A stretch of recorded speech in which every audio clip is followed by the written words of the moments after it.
Joining us is Advocacy Officer at Judges Matter, Mbekezeli Benjamin. It's a pleasure talking to you. What an incredible moment, and I suppose series of moments this has been, from that farewell dinner last night to the special ceremonial sitting of the Constitutional Court, and what was ultimately, just moments ago, Chief Justice Raymond Zondo's last address from the bench as Chief Justice. Yeah, good afternoon, Michelle, and good afternoon to the viewers. Yes, it is a really special moment. I've seen a couple of special sittings to honor judges when they retire or when they pass on, but it's the first time that I'm seeing two presidents attending such an event, and the whole of the legal community coming together, and the three branches of the state all coming together to celebrate a member of one of the arms of state, which is, of course, the Chief Justice. But also, I think the personal tributes from all the different speakers have really solidified how momentous this occasion is, and that it tells of a unique South African story where someone can rise from poverty, from a rural village, to reach the highest echelons of our judiciary. And that is, I think, a remarkable side of the story, beside the legal pomp and ceremony. But there is a compelling personal story about Justice Zondo's trajectory and his time as Chief Justice. Yeah, and in fact, Togo Didiza, the National Assembly Speaker, you talk about the three arms of the state coming and sending him off there this afternoon. She talked about, villages on the South Coast, village gogos who saw you growing up, who are so incredibly proud and have been so incredibly proud of you all of these years. Yeah, absolutely. I think the personal stories are really quite remarkable, and it's even something that Chief Justice Mogoeng mentioned last night at the dinner, where he said when they were at university, there was a lot of tribalism that was happening at the University of Zululand at the time, and Justice Zondo and Judge Madondo and also Justice Mogoeng were the only group of friends who came from different tribes, and they blended so well, and they connected on a human level, of course, connected by their poverty backgrounds, but also for their shared commitment for excellence and working hard. And that is something that has carried them out through their careers in the judiciary, because all three men ended up at the point of their retirement. They were in judicial leadership. Two of them were, of course, Chief Justices. Judge Madondo was the Deputy Judge President of the KZN High Court. So that is also something that is remarkable, of people who made it from really difficult circumstances and were able to work hard throughout their career in the law to reach the pinnacle of their career at the point at which they reached retirement. So that is, I think, another element or theme in this story and the events of the last 2 days. And it's very interesting, Mbekezeli, how much time he spent, Chief Justice Raymond Zondo, thanking and paying tribute to former Chief Justice Mogoeng.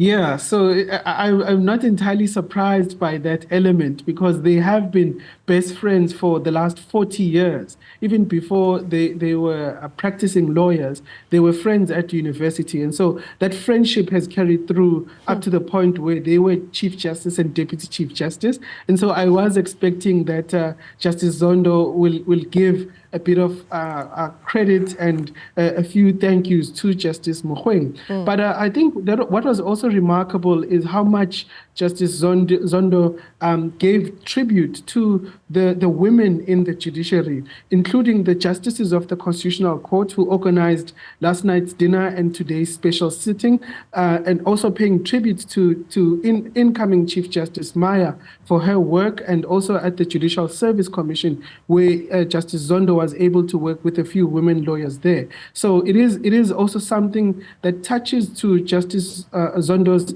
legacy of bringing in more women into the judiciary, because even now, at the point at which he retires where during his tenure as Chief Justice, many more women were appointed to leadership positions in the judiciary than what we've seen in the 30 years prior. So that is something I think is a legacy to him and his tenure as a leader in the judiciary, because even while he was Judge President of the Labour Court, he gave a lot of women sort of their first opportunity to act as judges before they were permanently appointed to the judiciary. Yeah, absolutely.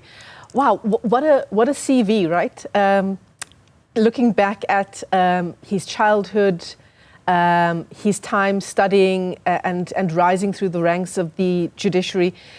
And he also just mentioned very humbly that every sitting president of a democratic South Africa has appointed him to one or other important position.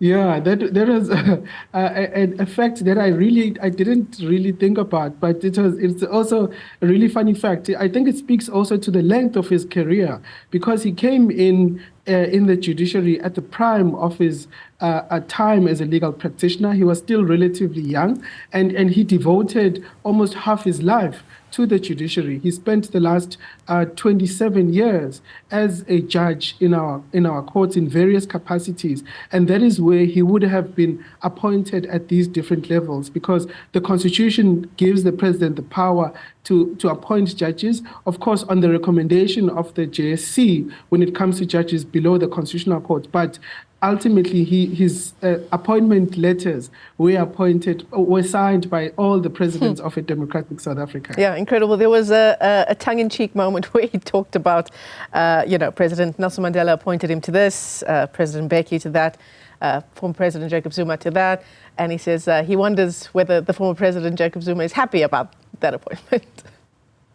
Yeah, that was a dig at the former President Zuma, and I think he also touched a little bit on in his closing remarks on the State Capture Commission and really the phenomenon of state capture, where he mentioned that how could it be that the first citizen of the Republic was actually involved in these activities, and I think that's where a key point of his message, which I think is a parting shot, to say that he hopes that state capture never happens again in this country, and that we build institutions so that they are resilient and they can resist any form of state capture that might happen in the future. And I think that point is really, really important, because it touches on another point that was mentioned by Advocate Batoyi from the National Prosecuting Authority, who says that there's a very high expectation from South Africans that those who are implicated in the State Capture Commission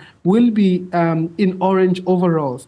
But unfortunately, because of the complexities of criminal trials, that there's a higher standard of evidence that is required, it's not so easy. And maybe Justice Zondo and the Zondo Commission have set an unrealistic expectation. But at the same time, she emphasized that some of the legacies of the State Capture Commission are already being implemented. We heard this week that the Independent Directorate has now been given full independence, in the sense that it is now a permanent part of the NPA, and its priority will be to prosecute those state capture cases. And that, I think, is one of the themes of institution building that Justice Zondo spoke about even in his address. Judges matter. Mbekezeli, thank you so much for your patience this afternoon. Just as we wrap up, some of the closing comments from Chief Justice Raymond Zondo while that lunch takes place there at the Constitutional Court in true South African style. But, he used the opportunity, as we were discussing earlier, to make some important points. One of them, and he made a number of points around the issue of state capture, and that's understandable because he was chairperson of the state capture inquiry. But he also talked about this notion that judges or some members of the judiciary are captured. And he's made a really impassioned plea to society to reject that idea outright. Yes, that was a really, really important a point at which to close off his tenure as Chief Justice, but also his address thanking South Africa for the trust that it has placed in him, in putting him in such a high position. You know that over the years, there have been allegations that have been swirling around, particularly on social media, that judges are captured. And he's been one of the people who've been strongly pushing back against those allegations. And he's constantly demanded that if anyone has evidence of any allegations of capture of the judiciary, should come forward with that evidence. Over the last 3 years, at least, in which he has made that statement, no one, to my knowledge, has come forward to put up concrete evidence of capture of any judge or any judicial officer in South Africa. And really that speaks again to how Justice Zondo has really been a champion of defending the judiciary against unfair attacks. In trying to address some of these allegations, he's really given confidence to some judges because, as you know, the role of a judge in South Africa is very restricted. A judge cannot come on TV to defend their honor. So they rely very much on the leadership in the judiciary to come forward. And Justice Zondo has played that role quite remarkably, if we were to give him credit for that. And it's something that I think will need to be reinforced as we go forward. But for his part, Chief Justice Zondo can rest at ease, knowing that he has defended the integrity of the judiciary. And of course, it's now, Mbekezeli, a new era in so many ways for the judiciary, with Justice Mandisa Maya now coming in. She is the Chief Justice Designate. Yeah, it's an exciting moment, Michelle, in that, yes, we are welcoming a new Chief Justice, someone who brings with her a wealth of experience in the judiciary, someone who has a track record of really positive leadership within the judiciary. So we are keen to work with her to move the judiciary forward, to strengthen the judiciary. But of course, we will be there to hold her accountable for the promises that she will make.